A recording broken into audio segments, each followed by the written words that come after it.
Let's pretend your company's new joint venture needs to onboard a vendor fast, and it's your job to assess the risk of adding it to your company's portfolio.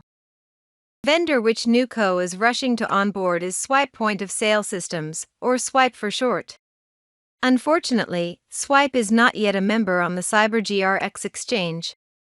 This company is classified as Data Processing Services. According to the Business Impact Assessment, Swipe will be accessing sensitive data, devices, and facilities. CyberGRX first predicts the company's program maturity.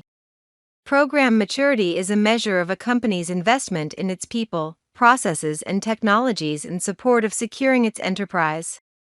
Maturity is scored on a scale of 0 to 5, with 5 being the highest. Swipe's maturity is predicted to be 3.5. 3.5 would be categorized as an optimized program, which is quite good. Next prediction is residual risk. The residual risk graph predicts how much inherent risk will be retired. It also segregates risk into 4 cyber outcomes, which are data loss, disruption, destruction, and fraud. Swipe will provide software and registers for NewCo's retail stores, therefore, both data loss and disruption would have a significant impact. Next is control coverage.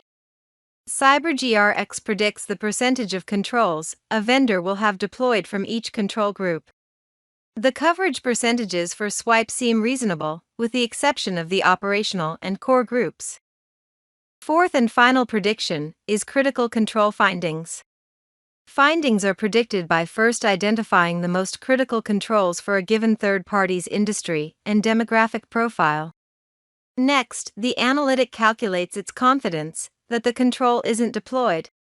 The confidence score for the patch management finding is 60%.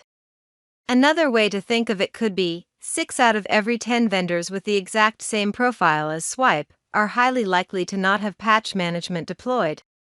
Findings must be taken in context with how the vendor is expected to interact with your critical assets before determining how to use the prediction. Let's summarize. Swipe is predicted to have an optimized program and a low residual risk of data loss or disruption. However, Swipe's inherent risk is high because of the data it will handle and the criticality of the business process it will manage.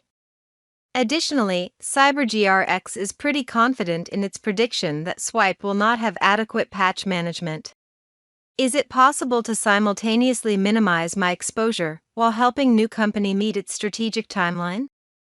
It's not reasonable to expect Swipe to complete a fully validated assessment in the timeframe NewCo is expecting to launch. The predicted findings are controls found in the critical security controls, formerly known as SANS Top 20.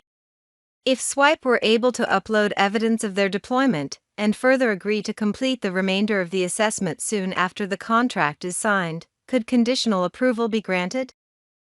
You can order an assessment using the contact information provided by new company. When Susan from Swipe logs in, validation examples of the critical security controls will help her locate and upload the evidence I need.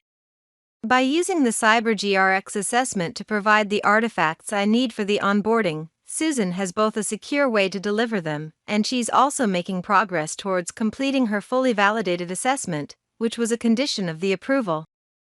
Using predictive intelligence and traditional CyberGRX assessments together help minimize the most critical exposures while expediting vendor onboarding.